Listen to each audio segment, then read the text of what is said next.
Melhorou? Não? Não melhorou. Hã? Nada?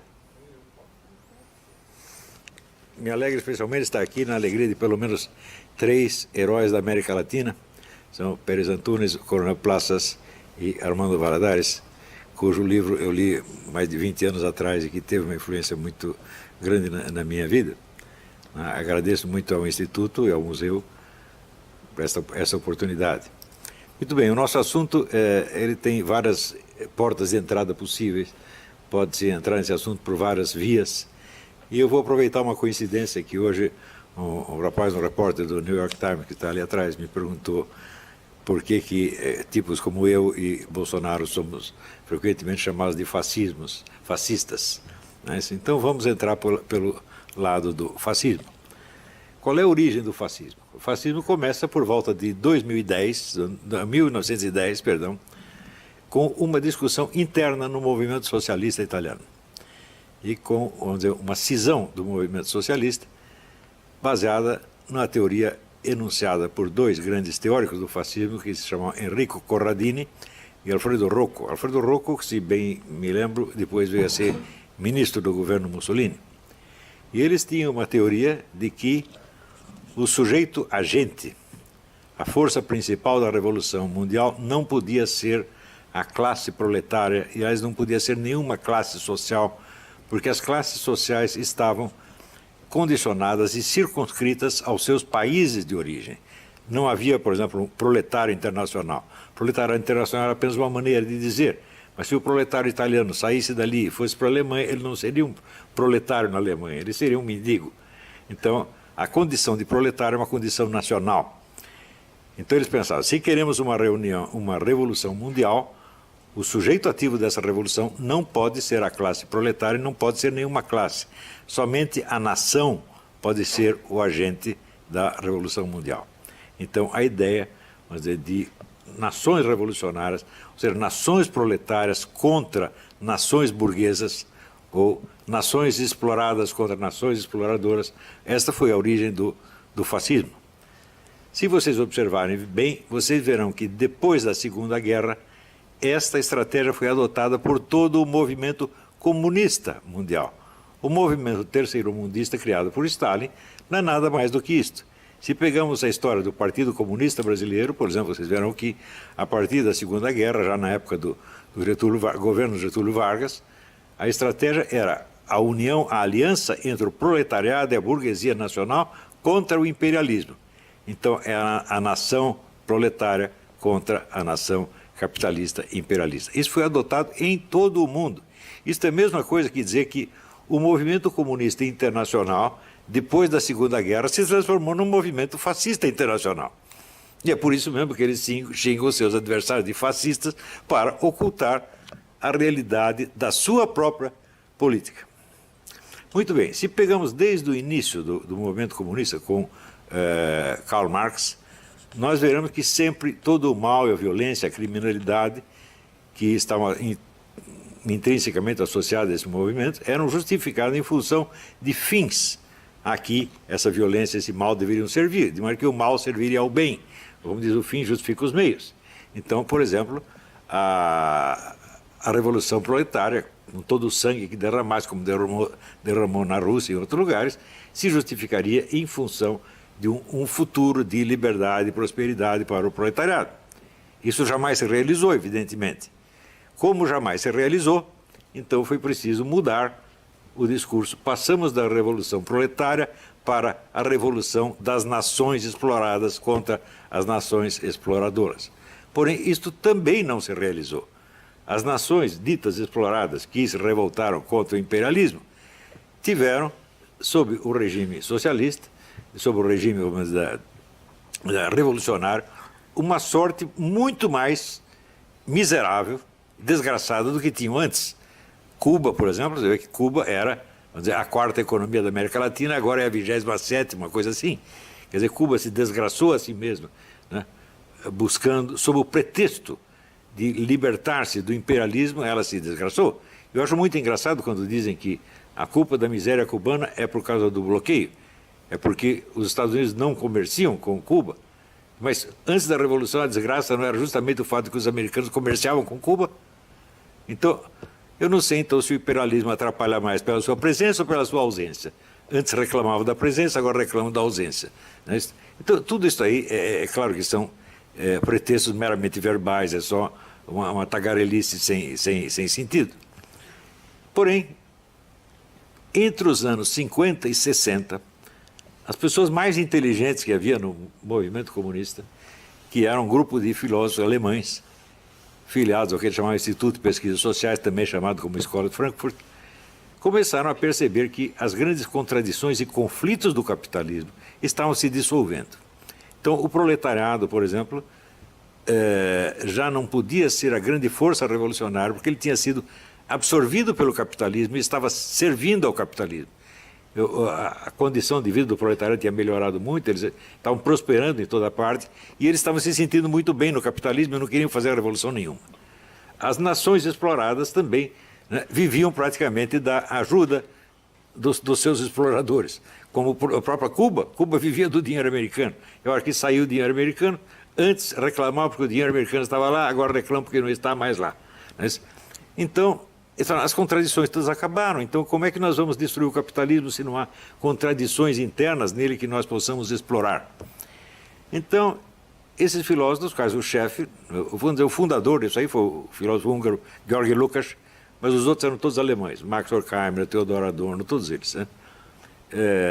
Então, eles formularam o problema assim: já que no capitalismo não há mais contradições econômicas que nós possamos explorar, e entre as nações ricas e pobres também já não há aquela contradição que havia antes, o que nós podemos explorar como mecanismo destruidor do capitalismo?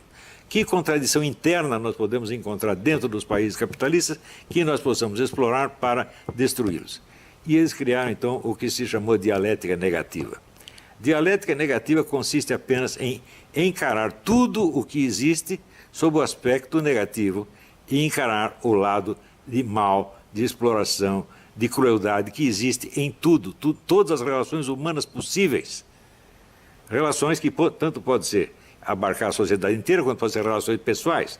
Por exemplo, a relação entre marido e mulher, pai e filho, professor e aluno, e assim por diante. Eles começaram a enxergar o mal em tudo, tudo, tudo. E acreditavam, com razão, que com isso estavam realizando um programa que Marx havia enunciado, mas jamais realizado, e que Marx definia como a crítica radical de tudo quanto existe.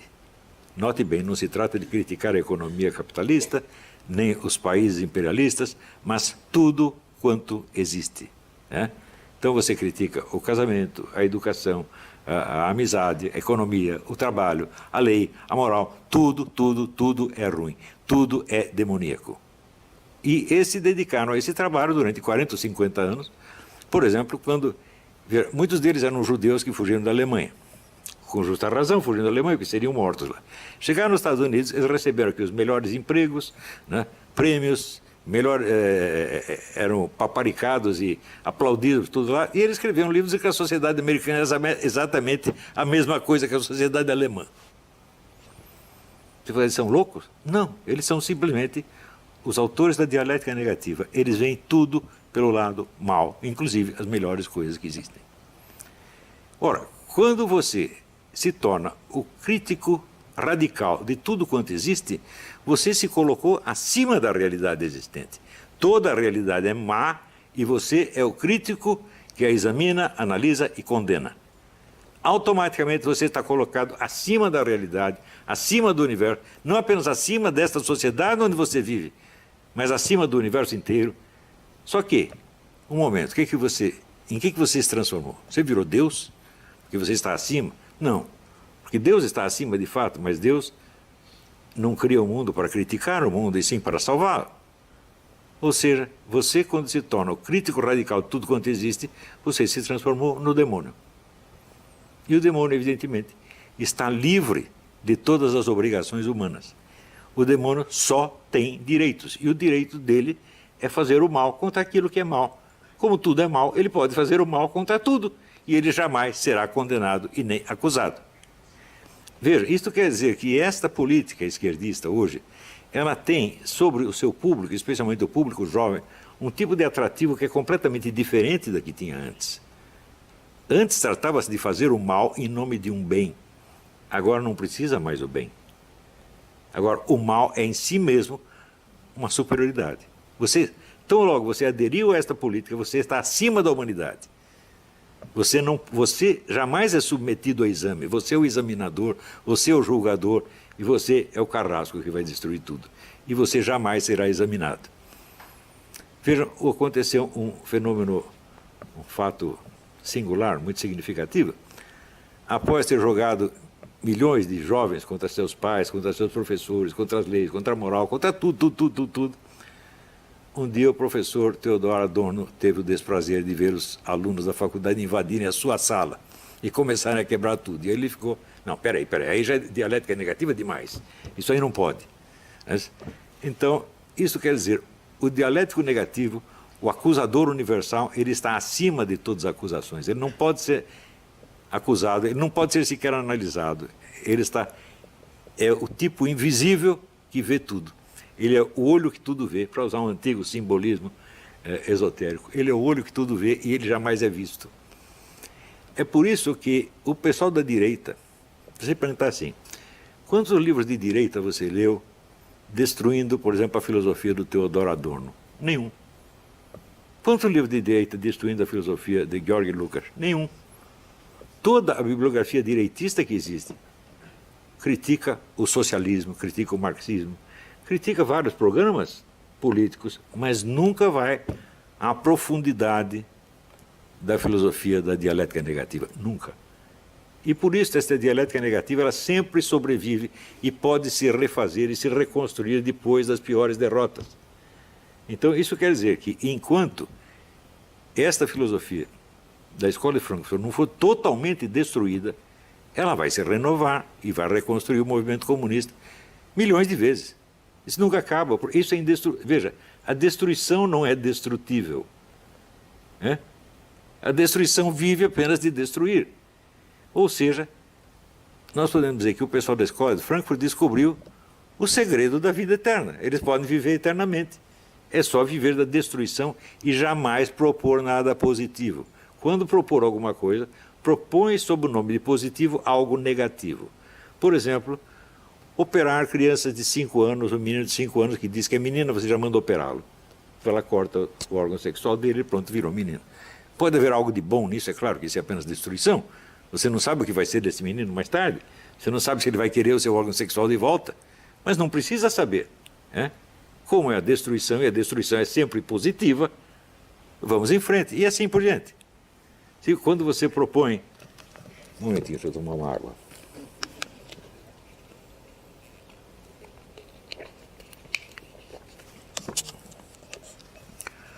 Quer dizer, a legalização universal do aborto.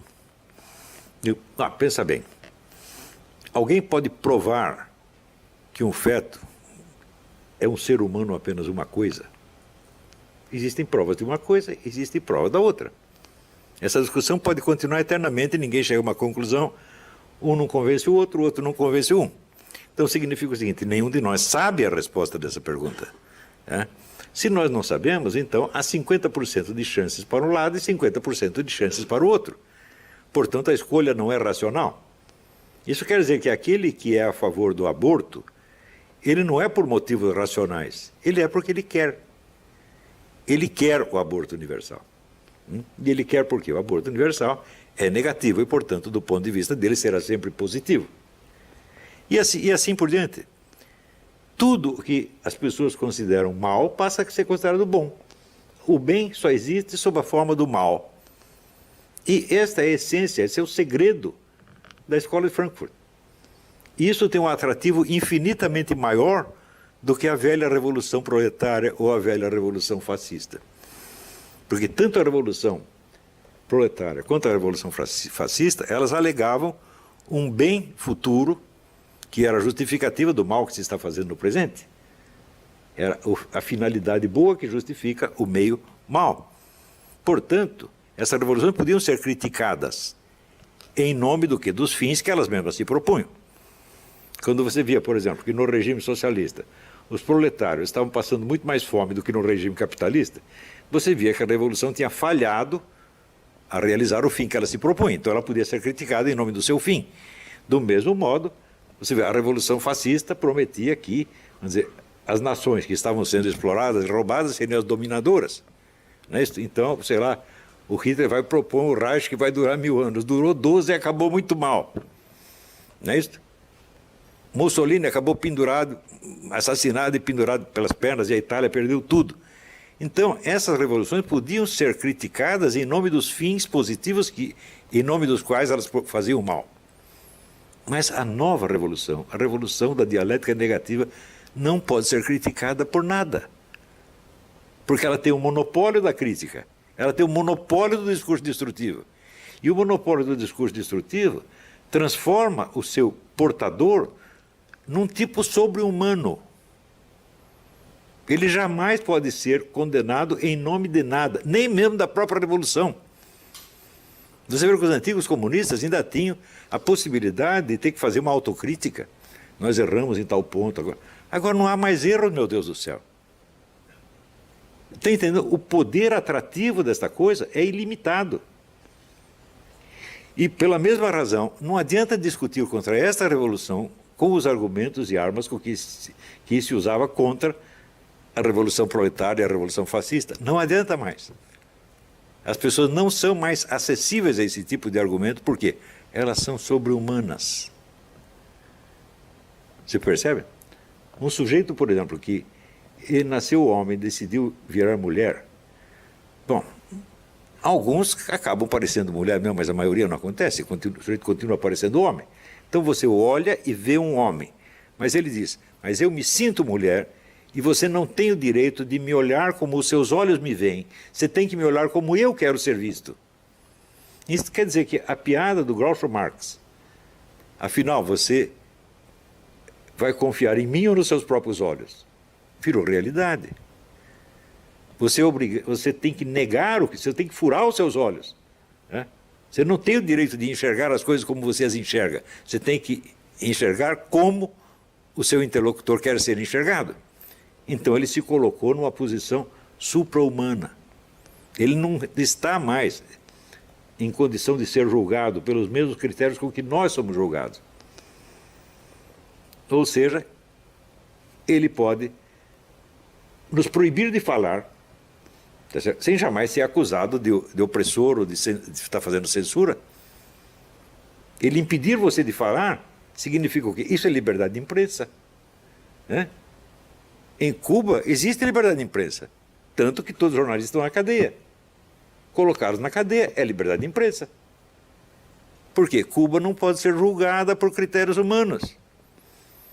Cuba não tem mais uma finalidade positiva que ela precise alcançar para justificar a sua revolução.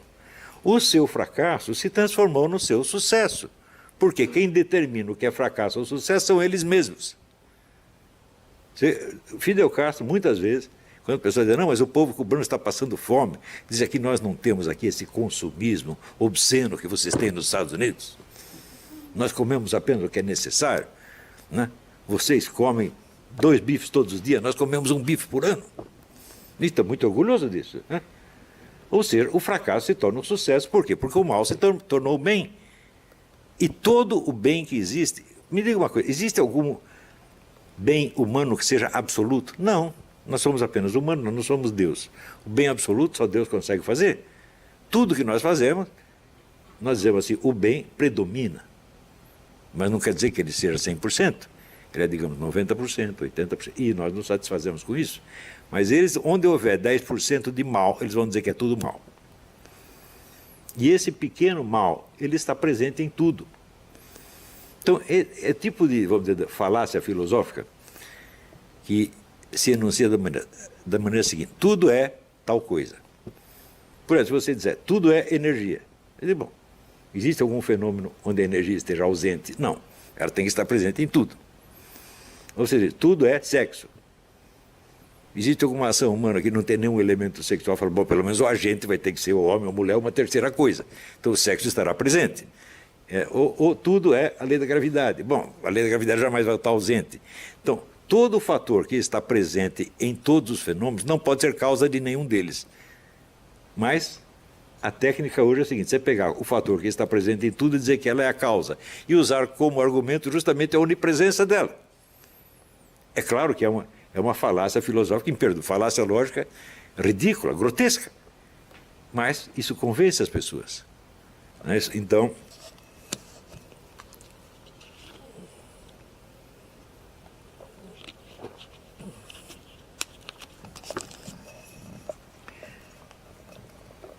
viram, tanto nos Estados Unidos quanto na América Latina, e especialmente no Brasil, esse tipo de filosofia tomou conta de toda a mídia e de todas as universidades. Não sobrou nada fora.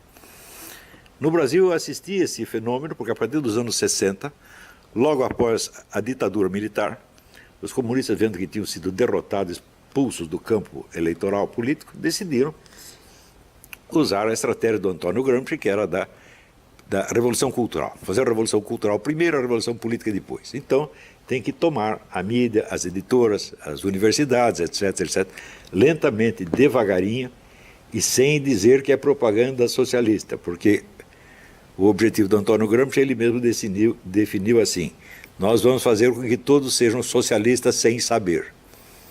Então, é por isso que eu fui muito contra a campanha que conservadores e liberais brasileiros faziam contra a doutrinação comunista.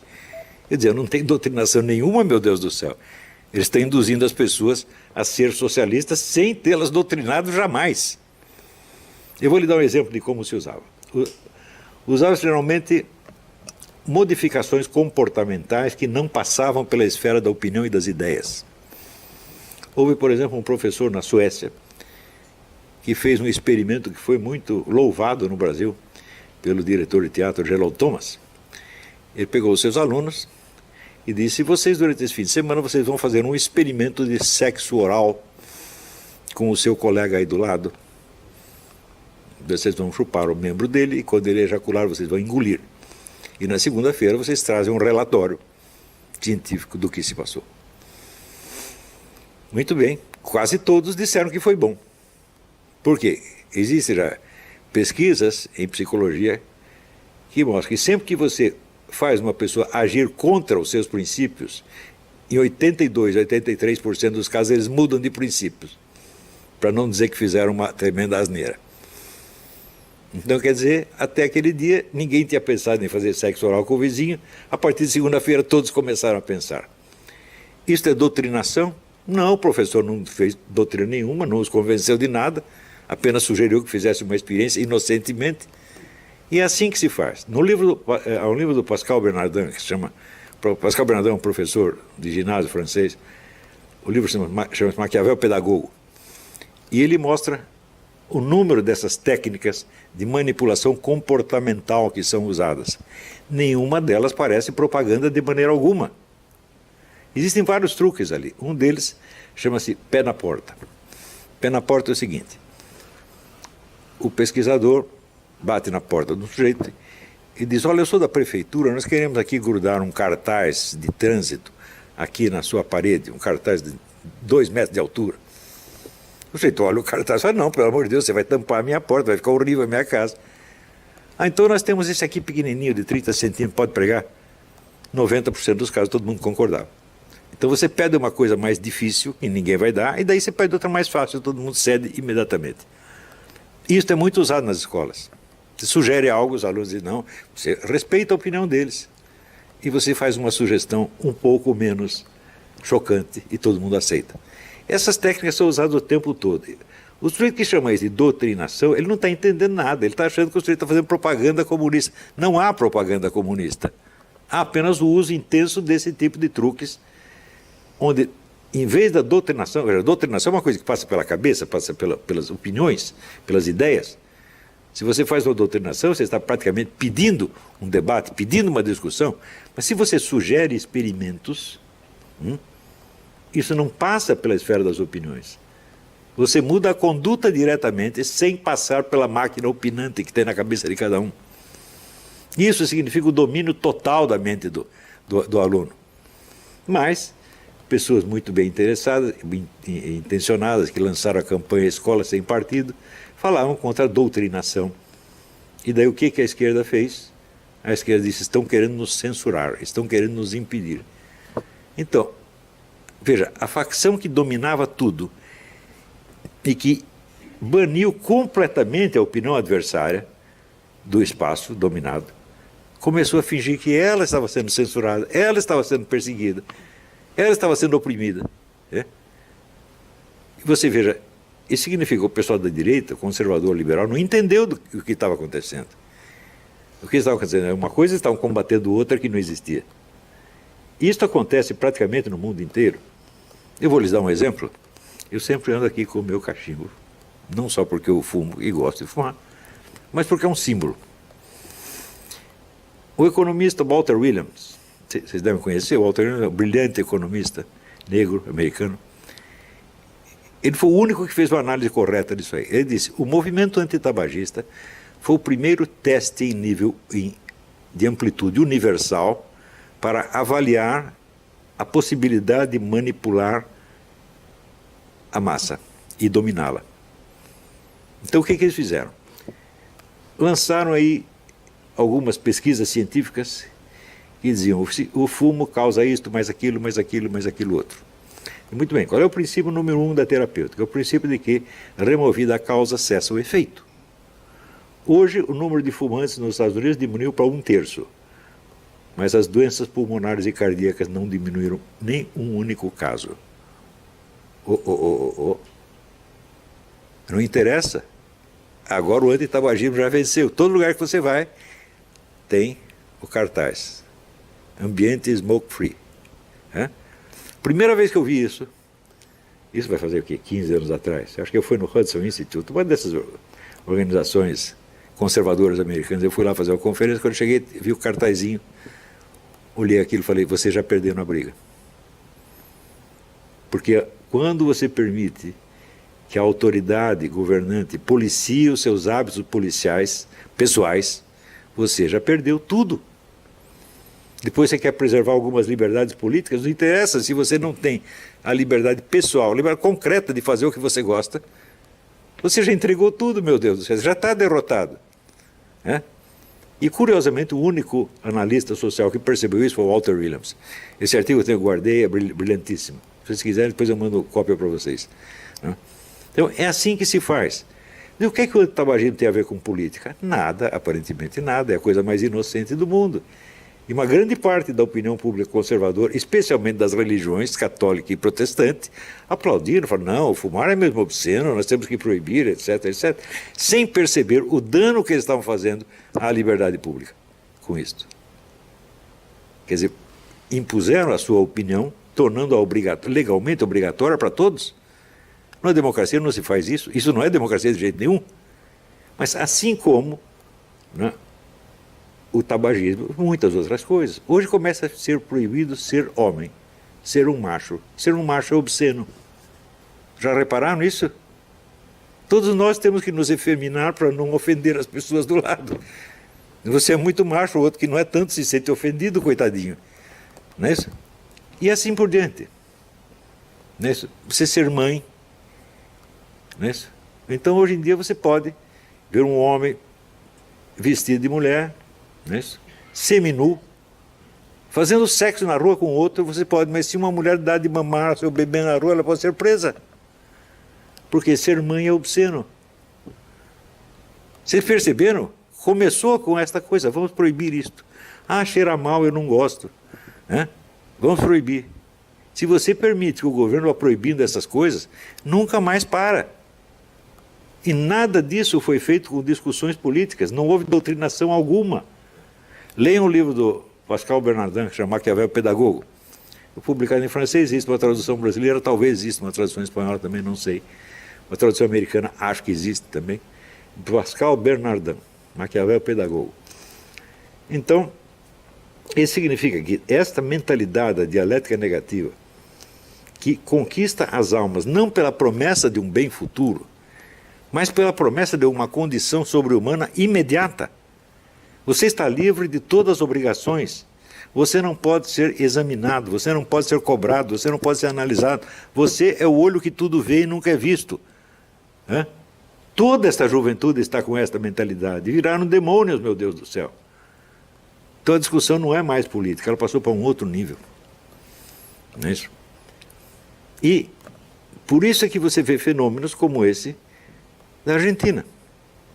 Quer dizer, um governo totalmente fracassado é reeleito, obtém sucesso. Por quê? Porque é isso que ele vai dar para as pessoas. Ele vai transformá-las em seres sobre-humanos.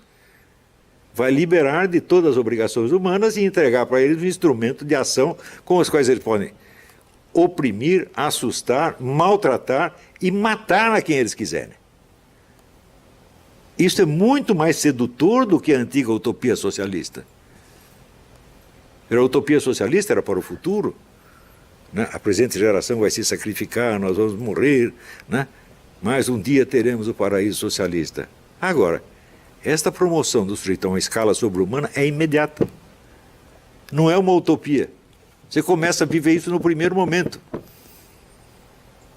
Quer dizer, você pega um homem assim, uma fisionomia, sei lá, parecendo Schwarzenegger, né? Ele veste uma calcinha, um sutiã, e ele diz que você é obrigado a vê-lo como mulher. Né? Você diz, mas eu não aguento, eu não consigo. Tento ver uma mulher, mas eu vejo um homem. Ah, você é um criminoso, você vai para a cadeia. É isso que eles estão fazendo, gente, e nós estamos aceitando essa brincadeira. Porque não percebemos a profundidade, vamos dizer, do impulso diabólico desses homens da Escola de Frankfurt. De como é possível o sujeito sai da Alemanha nazista onde iriam matá-lo. Ele vem para um país onde é o contrário, ele tem liberdade, tem bom emprego, todo mundo trata bem, e ele diz que é a mesma coisa. Quer dizer, é uma ingratidão absolutamente demoníaca. Você não percebe a diferença da Alemanha nazista, dos Estados Unidos e a democracia americana, o que há? É? E ele diz isso não é num artiguinho de jornal, ele escreveu um livro desse tamanho, chamado Personalidade Autoritária, onde está lá, segundo ele, está demonstrado que a sociedade americana é igualzinha à sociedade nazista. Então por que você saiu de lá e veio para cá? Por que você não ficou lá mesmo? Hã? Ou seja, isto é o que eu chamei de paralaxe cognitiva. Paralaxe cognitiva é um deslocamento total entre o eixo da construção teórica do filósofo e o eixo da sua experiência real. Ou seja, o que ele está descrevendo, o que ele está dizendo, desmente flagrantemente a experiência real dele. E isso é uma coisa que existe, vamos dizer, é um mal permanente do pensamento ocidental nos últimos 4 ou 5 séculos.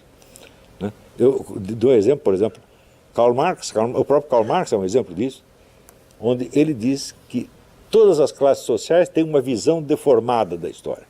Por quê? Elas têm interesses em jogo e a sua visão das coisas é deformada pelo seu interesse oculto. Exceto o proletariado. O proletariado não tem interesses especiais, os interesses deles coincidem com os da humanidade inteira, então o proletariado é a única classe que pode ter uma visão objetiva da realidade histórica. E em seguida, ele, Karl Marx, que não só não era um proletário, mas nunca tinha visto um proletário, escreve a visão objetiva das coisas segundo a visão proletária. Eu digo, mas espera aí, mas a sua existência é o desmentido da sua teoria.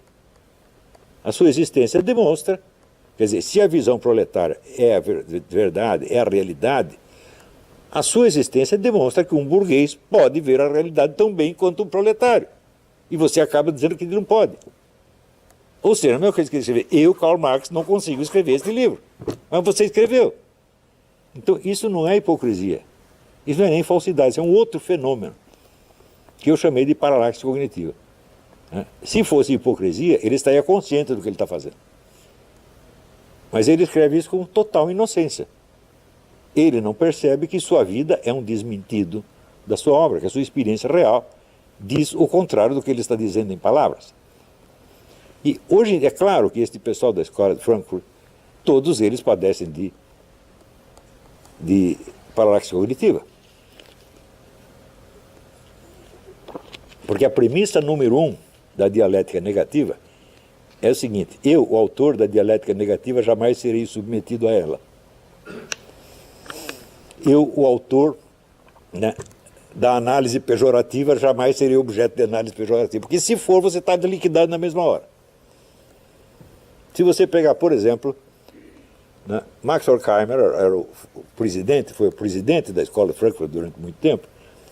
Ele era um homem milionário e os empregados da escola ele pagavam um salário de fome. Ou seja, ele era um capitalista mais explorador que qualquer capitalista. E ele não via nenhum problema nisso aí. Ele não fez isso de maldade, nem de hipocrisia. Ele fez porque era natural nele fazer assim. Era natural a ideia de que ele jamais seria objeto de dialética negativa. Do mesmo modo, Theodor Adorno e outros tantos.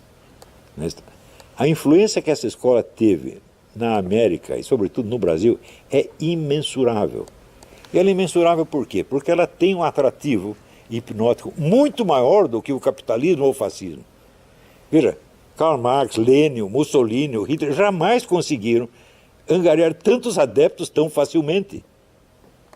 Veja, se você pega os livros de Max Horkheimer, Theodor, são livros dificílimos de ler. De como é que isso ganha tantos adeptos? Porque você não precisa ler, meu filho. É só você aceitar uma proposta deles, você já está transfigurado no analista e condenador da humanidade. E você está livre de todas as exigências. Ninguém pode cobrar nada de você. Então você tem milhões de idiotas que viraram julgadores da humanidade.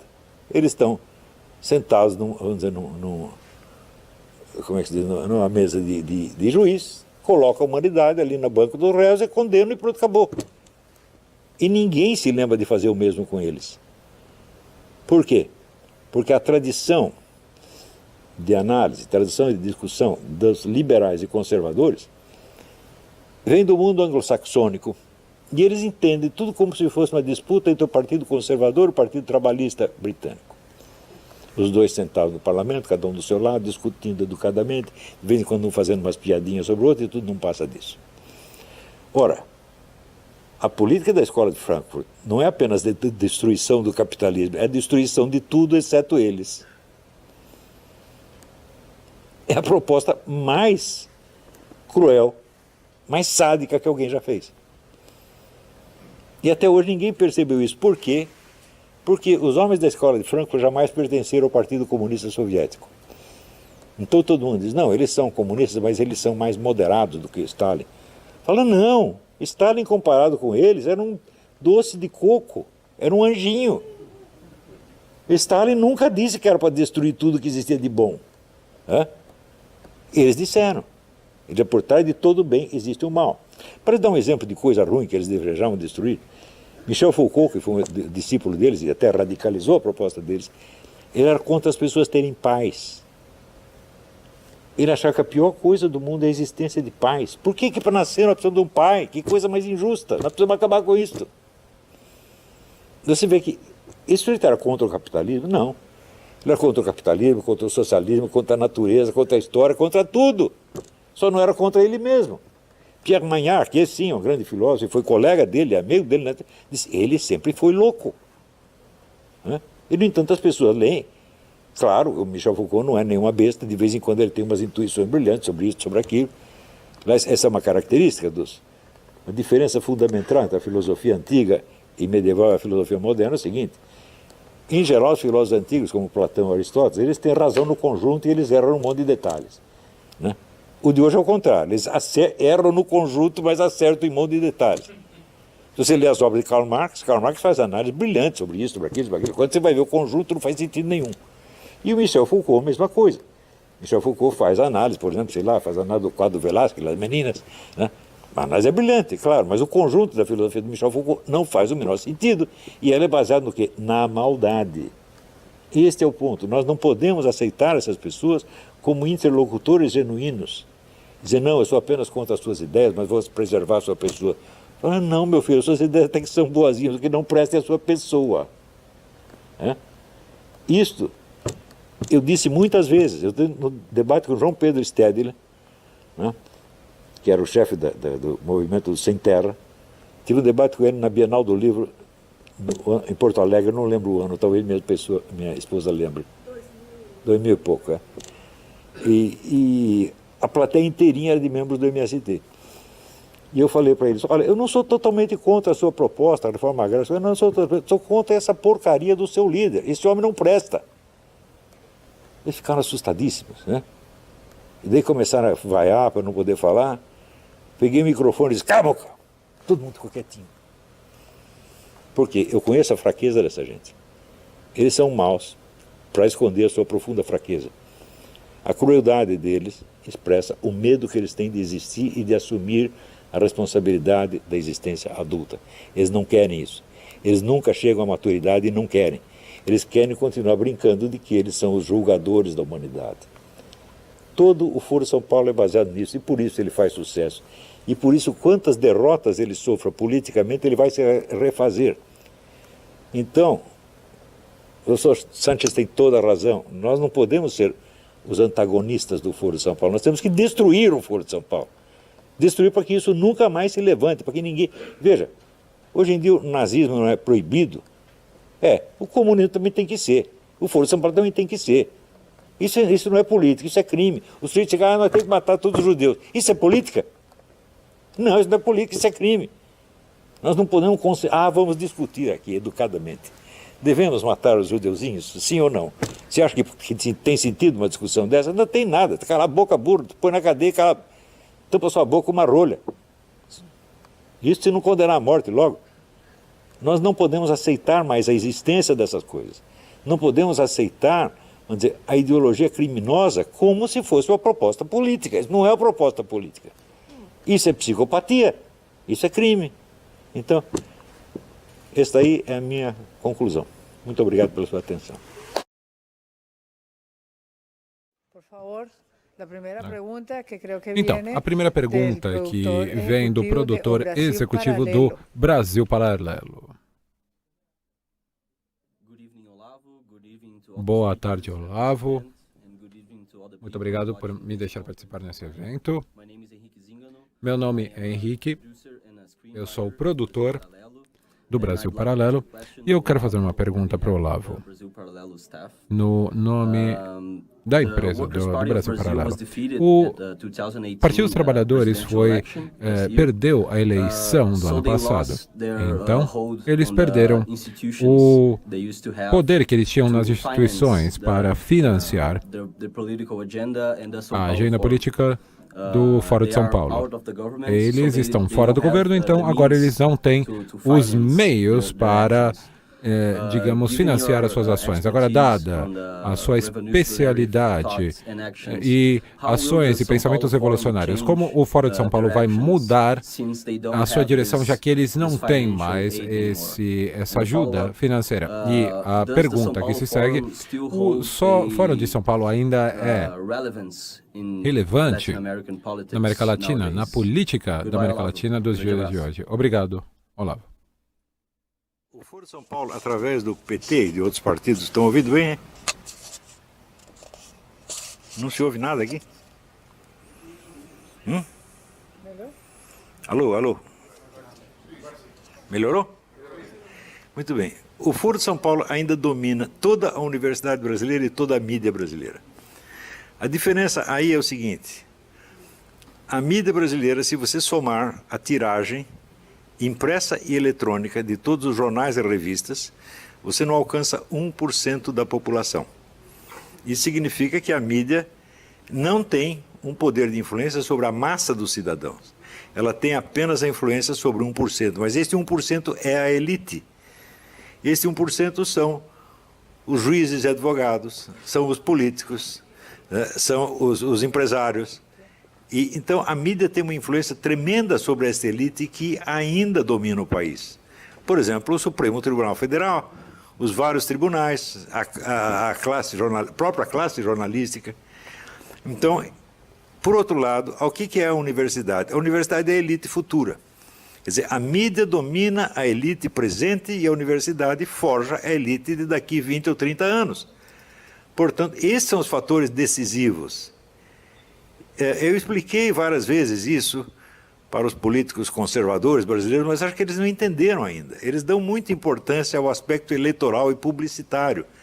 Não entendem quais são os fatores profundos, que não são tão visíveis, Por exemplo, você não está vendo ninguém formar a elite futura, mas ela está sendo formada neste mesmo momento, em todas as universidades. O sujeito que é presidente de um centro acadêmico hoje, ele é um juiz de direito ou um ministro amanhã. Não é isso? Eu sempre me lembro de uma história nas memórias do Graciliano Ramos, né? Ele era um escritor comunista, ele foi preso durante a ditadura Vargas, e havia, vamos dizer, um guarda de prisão que o tratava maravilhosamente, com toda a delicadeza, oferecia trazer bolinhos para ele e tudo. E um dia ele perguntou, mas por que o senhor está me tratando assim? Eu estou aqui preso, eu não sou ninguém. Ele disse, eu sei lá se o senhor vai ser ministro amanhã. Então, isso aí é verdade. Este processo de formação da classe política futura, ninguém na direita está prestando atenção, porque ele só presta atenção na propaganda eleitoral e no processo eleitoral. Ora, no processo eleitoral, veja, é quando o povo dá a sua opinião. Mas o povo dá a sua opinião uma vez a cada 4 anos. Ao passo que a militância esquerdista ela está agindo todos os dias em todos os lugares.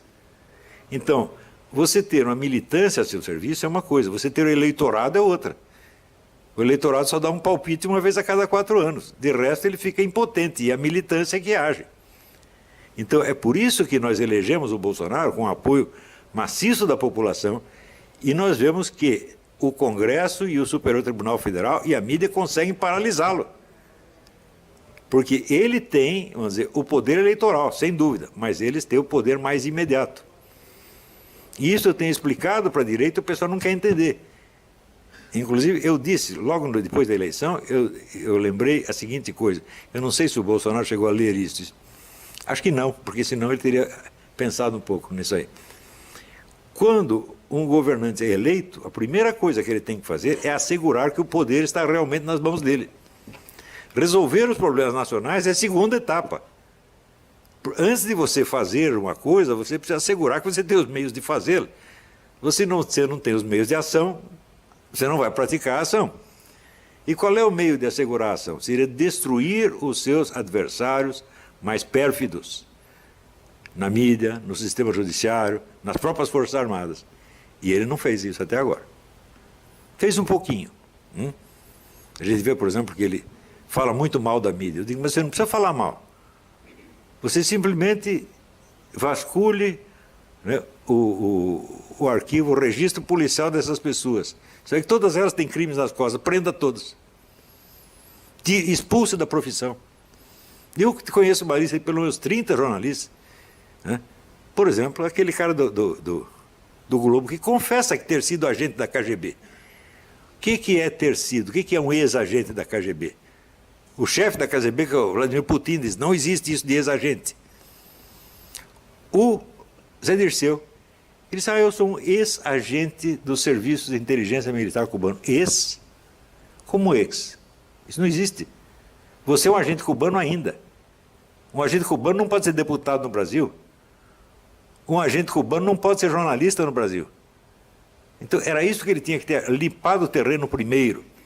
Não, vamos dizer, com pura perseguição política, mas fazendo os camaradas pagarem pelos seus crimes. Os membros do Foro de São Paulo, a Constituição brasileira e a lei eleitoral brasileira proíbe o registro de partidos que têm filiação a organizações estrangeiras. Existem 7 partidos do Brasil que são membros do Foro de São Paulo, todos deveriam estar fechados e seus dirigentes criminalmente responsabilizados. Era isso que ele tinha que fazer na primeira semana. Mas, no entanto, ele quer resolver o problema econômico do Brasil primeiro. Por quê? Para não parecer que ele é malvado. Então, quando você quer que a esquerda te respeite, você já está derrotado. Você tem que querer que a esquerda te odeie, tá certo? E sofra de ódio impotente. É o que eu faço com os meus adversários intelectuais. Eu não quero a sua simpatia, eu não quero a sua amizade. Deus me livre da sua amizade. Eu quero que você me odeie e fique lá em casa roendo o pé da mesa, tá entendendo? De raiva, sem poder fazer nada. Que é o que todos eles fazem. Você vê que, no começo, tentaram me destruir, entraram em polêmica comigo, todos se deram mal. Daí o que fizeram? Fizeram silêncio, mas falavam mal de mim pelas costas, para os seus aluninhos na universidade. Porque daí eu não tenho medo de me defender. Mas em público eles não falam nada, e por ficaram quietinhos. Agora voltaram a falar. Vão se dar mal novamente, vão se desmoralizar. Por exemplo, outro dia esse rapaz do Movimento Brasil Livre, MBL, falou lá uns negócios contra mim, o vídeo dele teve 10 mil dislikes no primeiro dia. Tá vendo? Não dá muito certo você, né? Falar mal de quem está dizendo a verdade. Olha, eu sou um homem sincero, eu não sou político, não tenho nada a ver com campanha de Bolsonaro, nem com campanha de ninguém, tá certo? E eu sou um bom conselheiro. Quando eu dou um conselho é porque eu analisei a coisa. Não é porque eu quero isso ou aquilo de você. Eu não preciso de ninguém. Eu tenho 5 mil alunos que me pagam, eu ganhei um bom dinheiro, graças a Deus. Não preciso de ninguém, não preciso de emprego público, não preciso de verba, não preciso de patrocinador, não preciso de nada. Então eu estou livre para dizer o que eu estou vendo. Não é isso? Se eu tivesse muito pobre, talvez, né, eu precisasse de uma propina, de uma coisa assim, ia dar opiniões fortes. Mas agora não estou precisando, graças a Deus, estou livre. Né? E tenho 72 anos de idade, não estou mais na idade de ficar brincando com essas coisas. Tá certo? Então você vem brigar comigo, você vai se dar mal. Eu falei para o pessoal do Globo, vocês querem brigar comigo? Vocês vão perder. Eu tenho mais leitores do que você, eu tenho mais leitores do que o Globo. Né? Por quê? Porque os caras estão vendo que eu não estou mentindo, que eu estou falando a verdade para eles. E estão vendo que os caras que ficam contra mim só mentem. Ficam inventando essas histórias. Não, o Olavo é astrólogo. Eu trabalhei com astrologia 38 anos atrás. Parei numa época que esses caras não tinham nem nascido ainda. Né? Então eles ficam mostrando, como se eu fosse um astrólogo, estou orientando o presidente por astrologia. Não sei se vocês lembram, havia na Arábia Saudita havia um ministro do petróleo que era astrólogo. Vocês lembram disso? Isso faz 30 ou 40 anos. E ele, sei lá, ele fazia os mapas astrológicos, devia funcionar a astrologia dele, porque ele estava dando um baile no mundo inteiro. Né? Quando subiu o preço do petróleo, foi ele que fez isso. Né? Então os caras estão achando que eu sou isso, que eu sou astrólogo, que eu sou um mago, Rasputin, que está atrás de tudo. É uma história tão infantil, tão idiota. Né? Hoje chegou o rapaz do New York Times, a primeira coisa que ele perguntou foi isso aí. Né? Esse negócio de astrologia, eu falei, pô, mas isso aí foi 38 anos atrás. Né? E... Gracias, profesor. Tenemos solamente 5 minutos. Obrigado, professor. Temos 5 minutos para terminar, então vamos dar a palavra para a deputada federal do Brasil, Beatriz Kisses. Beatriz Kisses. Dear Professor Olavo, greetings from Brazil. The last meeting of Foro de São Paulo in Caracas. Na última reunião, a Folha de São Paulo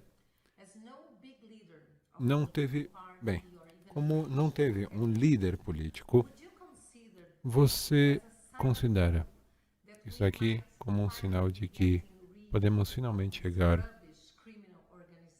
a nos livrar da organização política que estava Esquecer o seguinte, todo o poder antes. político que a esquerda tem vem do poder psicológico da dialética negativa. A origem desse poder político não é política, é outra coisa. Eles estão atuando aonde? Nos consultórios de aconselhamento matrimonial, nos dentistas, né? Tudo quanto é lugar, é aí que eles agem. Né? Estão entendendo? Nas igrejas.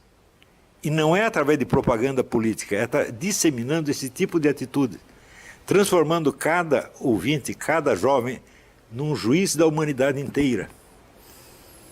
E disseminando, portanto, essa agressividade megalomaníaca que eles têm. E isso é, por assim dizer, uma proposta irresistível. Qualquer pessoa imatura aceita isso na mesma hora. Você não está passando uma ideologia para eles. É uma atitude psicológica muito simples de você adotar. Não precisa doutrinar ninguém. Não é doutrinação, é uma manipulação psicológica simples. É uma oferta irrecusável. Você quer subir acima do seu pai, da sua mãe, do seu professor, da humanidade inteira, julgar e condenar a todos e nunca poder ser examinado? Quem não quer? Até eu quero, pô. Só que eu não consigo, mas eles conseguem. Muchas gracias, professor. Muchísimas gracias a todos por habernos acompanhado. Bem, muito obrigado por ter acompanhado o primeiro programa brasileiro. Esperamos que participar em outro. Vocês possam Nuestro participar especial em agradecimiento al Museo Americano de la muito Diáspora obrigado Cubana, ao a su Museu presidente, Americano Marcel da Felipe, História Cubana, por o seu supuesto, su presidente directora Carmen, Marcel Felipe que e a así la diretora, vida, e o apoio de todas estas todas obras que tienen el propósito de divulgar todos aqui que têm o propósito de divulgar o pensamento libertário de toda a América Latina. Muito obrigado.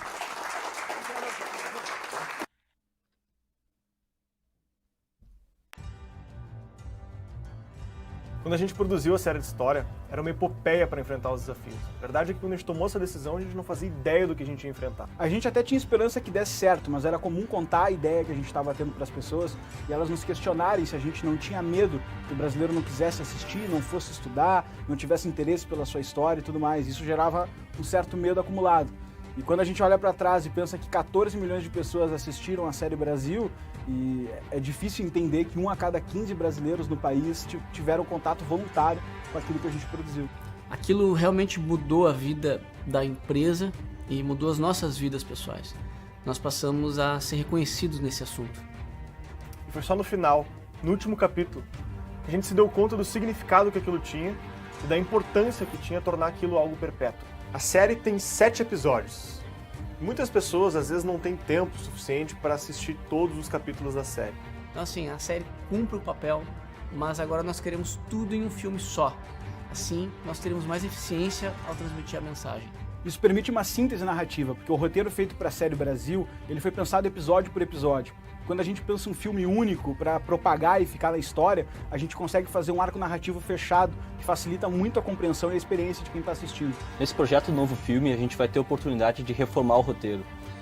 Com as experiências que a gente adquiriu nas nossas produções passadas, a gente vai poder fazer uma narrativa ainda mais épica, esclarecendo dúvidas e dando ainda mais emoção no jeito Brasil paralelo de contar a história. Da primeira vez, a gente tinha uma dificuldade imensa para conseguir imagens para retratar aquilo que a gente estava falando. Até porque se trata de um período muito remoto da nossa história, onde quase não tem registro. Então ali era a arte da criatividade para conseguir retratar as coisas. Dessa vez, até por se tratar de um único filme, surgiu a ideia de contratar diversos artistas para recriar imagens de momentos que foram importantes para a nossa história, para a nossa identidade. Para dessa vez não só trazer informações, conteúdo para as pessoas, mas também enriquecer o imaginário delas através dessas imagens, que vai gerar, enfim, mais empatia, mais conexão emocional. Olha, eu comecei desde moleque estudando pintura clássica, tive um mestre que estudou na Itália e trouxe todo esse conhecimento para o Brasil. Então eu tive muita sorte de ter me engajado nisso tudo desde moleque. Mas desde aquela época eu já percebia que a cena era totalmente comprometida. Então a arte hoje é totalmente aparelhada, a gente sabe disso, e os artistas clássicos, realistas, não têm espaço dentro desse cenário. É muito difícil um espaço. Então agora é uma oportunidade real, né, de eu poder fazer aquilo que eu aprendi e colocar tudo isso em prática. A importância de pintar esses quadros, ela extrapola o próprio projeto, porque ela traz à tona um monte de artista esquecido que não vai ter só a oportunidade de pintar esses grandes momentos das nossas origens. Ele vai conseguir colocar o nome e a arte deles na história do Brasil. Eu fiz diversas pesquisas para entender como que Rembrandt pintava. Por análises químicas de fragmentos da tela, fragmentos da película de tinta, é possível saber algumas coisas que ele usava, como por exemplo o carbonato de cálcio, o óleo especial ao sol. Então eu uso esses materiais porque eles dão uma plástica diferente, né? Então a estética ela tá ligada com a plástica, né? Rembrandt era o cara que conseguia captar a alma da pessoa. Então no retrato não basta captar as formas, as proporções e as cores. Você tem que enxergar a pessoa por dentro e passar isso para a tela. Como o meu interesse é a figura humana, o Rembrandt para mim é o cara que conseguiu reproduzir as figuras de tal maneira que até alguns retratados se incomodavam com algumas coisas internas expostas nas obras, que eles não queriam que isso fosse exposto. Na época a gente tinha muita limitação de trilha sonora e de imagem, principalmente por causa do orçamento e do tempo que a gente tinha para fazer. Hoje a intenção é ter um trabalho com mais estrutura, para realmente atingir um resultado impecável. Na série de história a gente ia aprendendo na medida que apareciam as ideias para ter as melhores animações. Nesse novo projeto temos mais estrutura e mais experiência para trabalhar as cores e animações mais ousadas. Queremos fazer a abertura e outros momentos clássicos da série, com o objetivo de chegar a uma qualidade internacional de mercado. Tão importante quanto a produção do documentário é a distribuição dele. Então, com o filme 1964, O Brasil entre Armas e Livros, nós conseguimos chegar até 6 milhões de brasileiros. É um marco histórico, nós conseguimos isso no YouTube, divulgando esse material nas nossas redes, enfim. E com o filme Brasil, A Última Cruzada, nós pretendemos dobrar o impacto, ou seja, fazer com que ele chegue até 12 milhões de pessoas. A participação das pessoas é importante, o investimento também, porque isso a gente consegue converter em publicidade e a gente acelera que essa mensagem chegue o mais rápido possível para as pessoas, né? No momento certo, na hora certa. Isso custa. Isso tudo foi muito pedido pelos membros da Brasil Paralelo. E a nossa expectativa é que isso se torne a referência para uso nas escolas e nas casas dos brasileiros. Eu acredito que esse filme representa o maior projeto que a gente já se envolveu, seja como um Brasil Paralelo ou seja como indivíduo.